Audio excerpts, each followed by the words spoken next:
Well, good morning. Glad you're here. We are starting chapter 9 today. And as I said, we're wrapping up chapter 8 kind of at the same time. We did our closure exercises yesterday. So the beginning of chapter 9, it's a little bit different than what I would normally do. Instead, I've kind of set up this place where I can demonstrate a few things. So we have been solving a lot of different equations over the years. And I can start with a kind of a simple equation, like, for example, 3x plus 2 equals, and I'm going to put 11. I'll put 11. Now, when I do that, notice what happens, right? 3x plus 2 equals 11. In Desmos, like, there is this big horizontal line here, but if we just kind of focus in on this, the important thing is that it's hitting the number 3, right? So when I solve this for x, x is 3. Okay, you can see I have the origin here, and I have some positive numbers and I have some negative numbers. So we can see how we can visualize equations looking at Desmos like this. In chapter 9, what we start to do is talk about, well, what if things are not equal? What if they're not the same? What if something's bigger than something else? So, for example, if I was to look at the inequality, okay, the inequality like this, x is greater than 3. Well, if I was talking about x being greater than 3, that would be all the numbers starting here and bigger than that. And actually, it wouldn't even include the 3 because 3 is not bigger than 3. So if I have the inequality x is greater than 3, that would be every single value to the right of this. And Desmos does a good job of visualizing that, so I can say x is greater than 3, and you can see, oh. Now, the way that they're demonstrating that the 3 is not included is there's a dashed line here. So when we see a dashed line, that means that that point is not part of the solution. But every single value to the right of that is a solution. Now we have a way, if we want to include 3, we could say x is greater than or equal to 3. And as soon as I do that, x is greater than or equal to 3. Boop. Oh, no, greater than or equal to 3. No, I messed that up. X is greater than or equal to 3. You can see that it changes out the dashed line to a solid line, indicating that those points are part of our solution.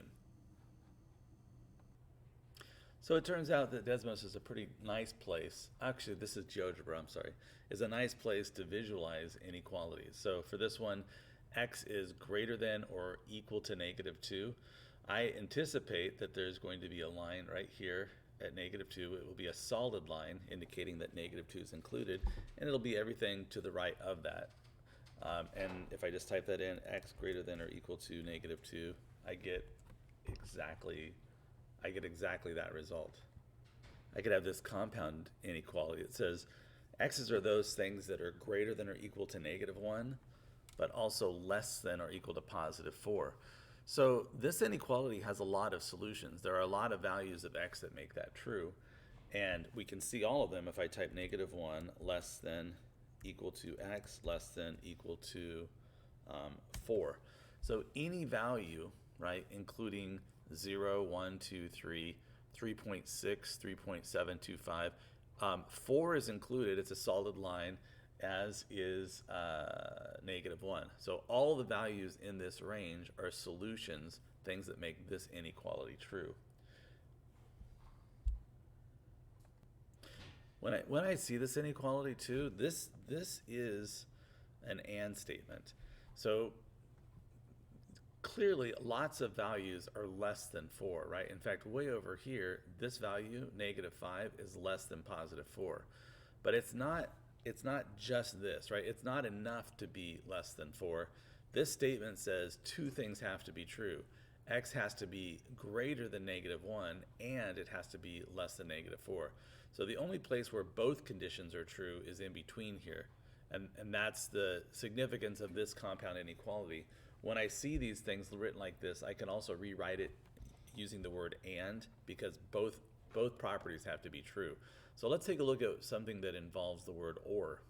So for this inequality, it says one of two things is true. It says x is less than or equal to 1, or x is greater than or equal to 5. So to show that in GeoGebra, I would type both. I'm going to say x is greater than or equal to, nope, x is less than or equal to 1. There's 1. And then the other statement is that x is greater than or equal to 5. So in this case, right, all the values in between here are values that do not work, right? None of these work. But for an or statement, only one side of this has to be true. So over here, x's are less than 1 or equal to 1. All of those are solutions. So these all work. And this goes on forever, right? I could grab this and go this way forever, right? There's lots of values that make that true. And then or x's are greater than 5, greater than or equal to 5. So these values over here work as well. So that's what happens when we have a compound inequality that's joined by the word or. Either these are true or these are true. They don't both have to be true. So here I have an inequality, right? And we're not talking about things being equal to each other. It's like things are not equal to each other. We want to find values of x that will make the thing on the right greater than or equal to the number 3. And for us to solve for things like this, we don't need to deal with everything at once. What we're going to do first of all is find something we are going to call the boundary point. And the boundary point exists at the spot where these two quantities are equal to each other. So I just write, hey, I want 2x minus 5 to equal 3. Therefore, 2x equals, adding 5 to both sides, 8. Therefore, x is the number 4. So my boundary is the number 4. So I could place that on here. I could say x is 4 and y is 0. Okay, so this is a boundary point. Now that I have the boundary point, the question is, well, do the values on the right-hand side work in the inequality, or do the values on the left-hand side work? And what I recommend is just consider testing at this point. And my favorite test value is always the number 0. So if I take the number 0 and I place it into the original inequality, I can see if it makes that true or not. So if x is 0, then this becomes -5 is greater than or equal to 3.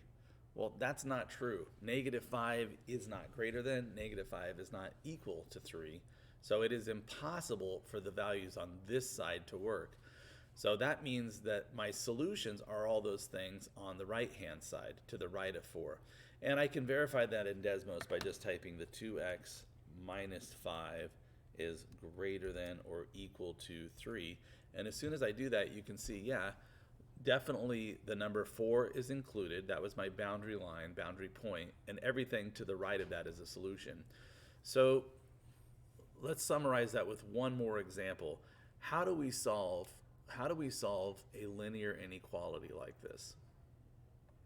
So when we have a linear inequality, our idea is going to be, we're going to find the boundary point and then we're going to test. And if the boundary is not 0, my favorite point to test is the number 0 because it's easy to work with. So let's delete this and let's think about this before we graph it and look at it. So find the boundary point. So I want to know 3 minus 2x. I want to know when that is equal to 1. This is me setting it equal to find the boundary location. I subtract 3 from both sides. I get -2x is equal to -2. True. 1 minus 3 is -2. Divide both sides by -1, and I get that x is equal to +1. So I believe my boundary is at 1. In fact, I'll change this right here so that it is a 1. So this is where my boundary is. Boop. So the question is, am I on values to the right of that? Is it larger than 1 or is it less than 1? Well, I can test 0 because my boundary is not 0, so I test it. And I plug 0 into this inequality, and when I plug 0 in for x, I get 3 minus 0, and then I get less than 1. Well, it is not true that 3 is less than 1. So because that side fails as a boundary, I know that everything above the 1 has to work. And I can demonstrate that too. Like if I pick an arbitrary value, like let's say let's look at the number 3. If I plug 3 in for this x, right, this is going to become 3 minus 6, which would be negative 3. It is true that negative 3 is less than 1. So I can see that, yeah, that is true. Negative 3 is less than 1. Therefore, everything, again, on this side is working. Now, I didn't need to test that point also. 0 was enough, but you know me, I kind of over check sometimes. So my prediction is if I type this into Desmos, I'm going to see everything not including 1. Whoops, sorry about that. Not including 1, but I'm going to see everything that's greater than 1 as a solution. So let's go ahead and just type that in. 3 minus 2x is strictly less than 1. And exactly what we predicted happened. You can see that we have the dashed line, meaning that 1 is not included, and everything greater than that is a solution. So again, to summarize, our big idea is that if we see an inequality and we're asked to solve it, right now our thinking is, let's look at it as an equality, right? Let's make it not less than or greater than or equal to. Let's make it equal to so that we can find the boundary location. And then we're going to test either the left or right-hand side. The side that makes it true, the side that works, is the side where our solutions are. If 0 is available as a test value, it's one of the best values to use because it's easy to work with. If 0 is not available because your boundary is at 0, pick something else and see what happens. All right, so that's it for today. Pretty small introduction. Welcome to Chapter 9. This is Mr. Roberts. I look forward to seeing you again tomorrow.